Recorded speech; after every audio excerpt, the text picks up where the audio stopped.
Molson Canadian. Leafs hockey.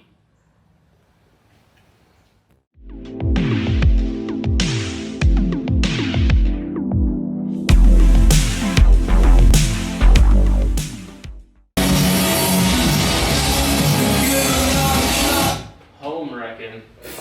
Yeah, that's an account I want to follow with a girl on it. Home wrecking. No shit. Alright, setting up the door bars. This is pretty straightforward for this chassis because I have outriggers to catch my 8-pillar bars and main hoop.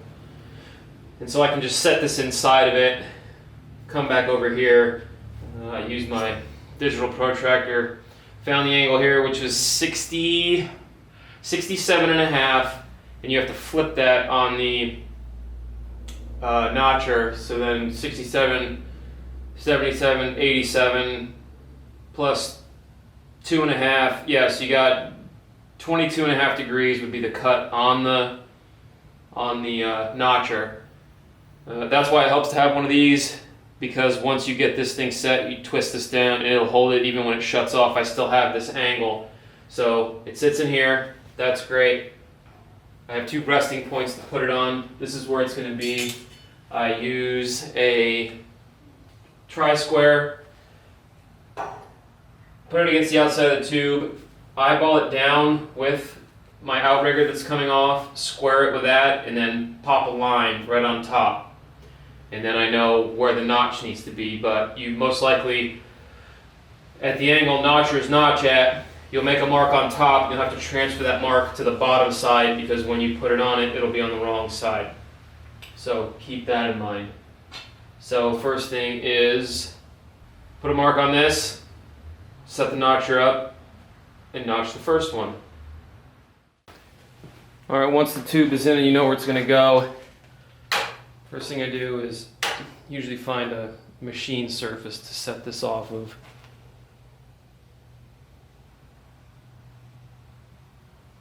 Zero it out.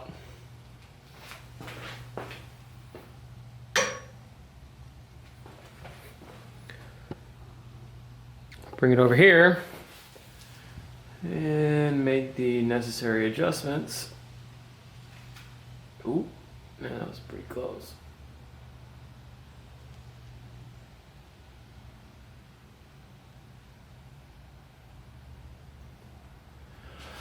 And that'll be close enough. 0 and 0. It's pretty good. And then start notching.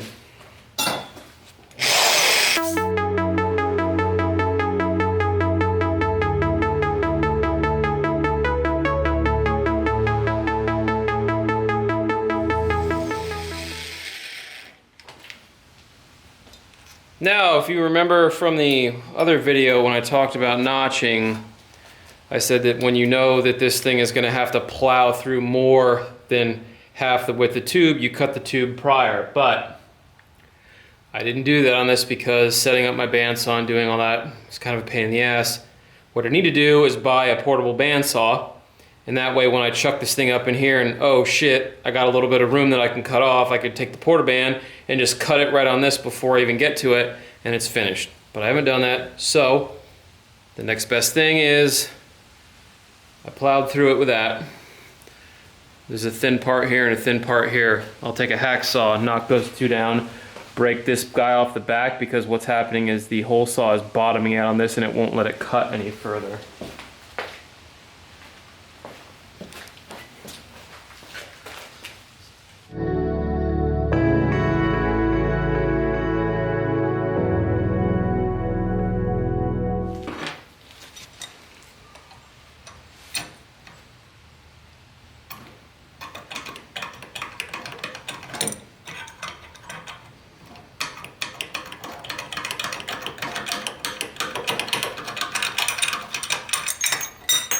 Break that little piece off, finish it up.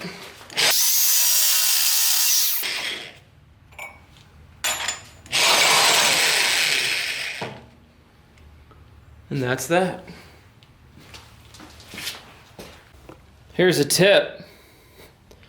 Make sure you tighten these more than hand tight when you do this, because I just forgot to do that. When I got finished, this thing had fallen down, drooped down a few degrees, because obviously it's not tight with all the vibration. It just gradually goes down. Luckily,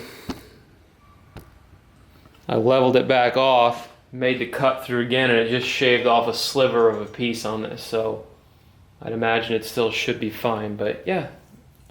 Always remember to tighten it up before you start notching. Learn from my mistakes.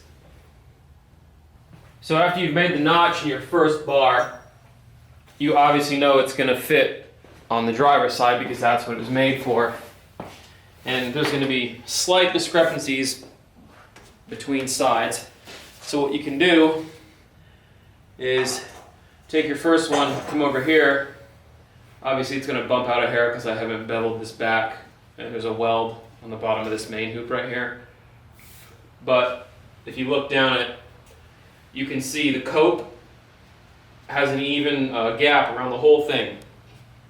And if you bump it back against the tube just above the weld, this one will also work on this side, so you know this one is good. So what you can do with this tube is take it, line it up with the other tube, and then you really don't have to measure that one. You can just transfer your notch marks from this one to that one, then take, oh shit, did I say that right?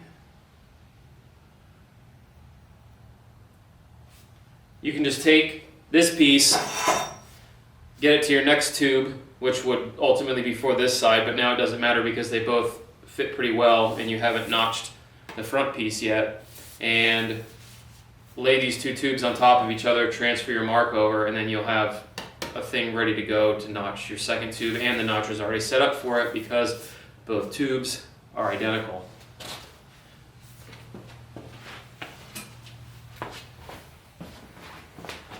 So this is what I'm talking about. You set one tube, your notch tube, on top of your other tube. Obviously, line this guy up, line this guy up. Make sure the bends are on top of each other.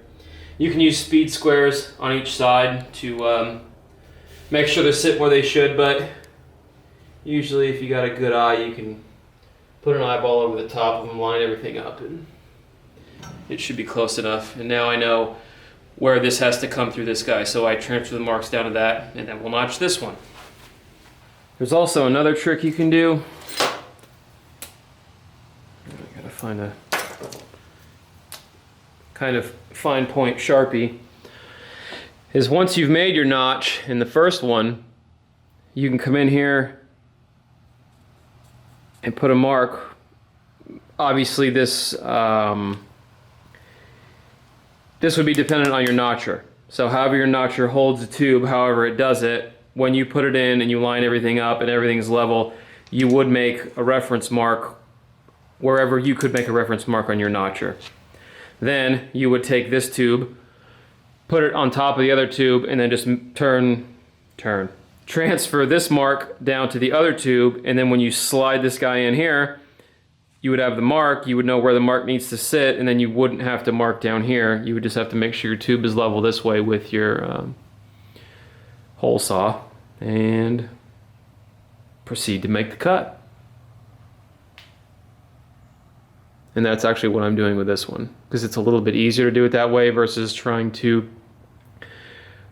transfer a notch mark that's already here with a piece of tube or something and make it drop down on the other one, where I can just look right here and see that that line is right on the edge of the notcher, and just do that on the other one. So I'll quick go over on the other side how we're going to figure this one. Set the protractor back to 0, and this is also like an eyeball thing where you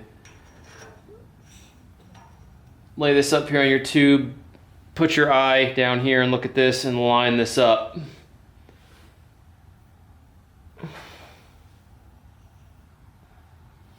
Sometimes you gotta snug this wheel up a little better. It's kind of loose. And what I ended up getting is, let's just call it 69.5.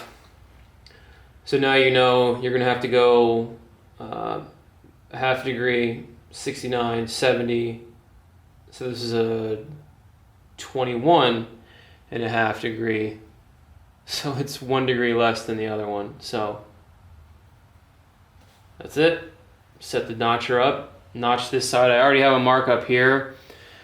And I know with my tri-square that it put this mark right on the edge of this. So I know to bump that notch back just a hair, because if you notch it right on it, this thing won't fit in here. So ultimately with this, I'm looking for a 1/16 inch gap on this end and on the other end to weld this thing out. So if I can get that, I'll be good. If it's your first time doing it, then you might want to notch it on your mark, try to fit it, and then maybe notch it 1 or 2 more times versus coming too far out, notching it, and then making the tube garbage. At least not garbage, but then you'll have to find a place to put a straight piece that's about 2 foot long, which there's plenty of places to put it, but you usually don't want to go through all this trouble in doing this and then take the tube and have to use it for something else. Yeah, if you're a math whiz, you just caught that. 20.5, not 21.5. I screwed up. But I just fixed it because I realized that. So once you got the tube notched on both ends, obviously you set it up on this end. Yay, that's great. Ooh. Ooh. Drop that thing in there. That thing fits awesome. Now, because there could be a slight discrepancy from side to side, what you can do is take your first tube over to the other side. Yeah. Obviously there's a weld down here, that's why it's not sitting, but this thing is. I'm happy with this tube on either side, so now I can take my marks from this guy, transfer to the other piece, make the cut, and that's great. This is where you would find out, let's say you come over to this side, and oh, it's a little loose or it's a little tight. You can make adjustments on your mark that you originally set up on your notcher as a reference mark, and then adjust accordingly, cut your other side, and you're good to go. And on this one, the upper bars are going to be basically exact copies of these. All the notch angles will be exactly the same, but what I will do is notch the first one, use the original measurement, use the original notch degree and the reference mark for the first two. Notch that one, bring it over, put it in here, line it up, just double check everything, just in case, but then the other degrees for the front side will be the same because these bars are basically just the other way, like this. It seems a little tight up here, so yeah, it might be. There might be a slight discrepancy with these. So the angles are going to be the same, but if I notice these tubes are kind of laid back just a hair, maybe half a degree, 3/4 of a degree. That would be like 30 seconds if you're a machinist. 30 seconds or a minute, whatever. But yeah, because it's only a degree on either side, that's not a huge difference when you notch these, because a degree is not going to give you, a degree is going to give you such a minute difference in the gap from top to bottom that it doesn't matter. Either way you're welding it, TIG, MIG, doesn't matter. So we'll go ahead and notch the other bottom tube and then transfer all our marks to the top tubes, make the cuts, and the door bars will be finished. Fuck. Alright, lower door bars are fit. I could sit out here another hour and a half, something like that, and get the tops finished and start notching them, but I'm gonna go inside and hang out with my cats. So I might mess with this tomorrow. I might not, because I had a friend on Instagram messaged me, and he has a part out SC300, which carries the same front subframe as the Mark IV Supra, and he saw my Instagram story the other day and told me I could come over and measure off his parts car. So that shouldn't take but a few minutes, so I'll probably swing over there after work, take those measurements and write that shit down and get that going, and get here and probably get the tops finished. And I did kind of test fit these bar like on the other side, and they're gonna have to be notched back maybe 1/8 of an inch, because these A-pillar bars do have a slight, they're pitched back just a hair. Not much, but enough that when you try to fit that bar, because this angle here is going to match that angle on the other bar up there, because it's basically going to be that bar but reversed and upside down. And so I'll make the 2 notches in the back first, then make the first notch on this one, maybe 1/8 back, and then see how that fits, test it on the other side, make adjustments, and then the door bars will be the door bars will be finished.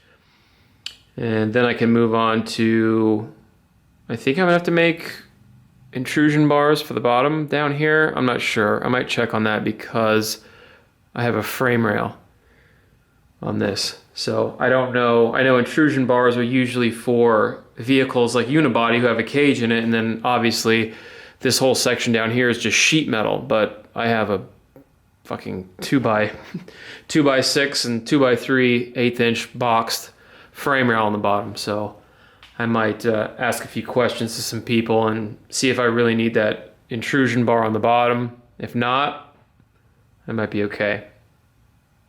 So we'll see. I don't know. But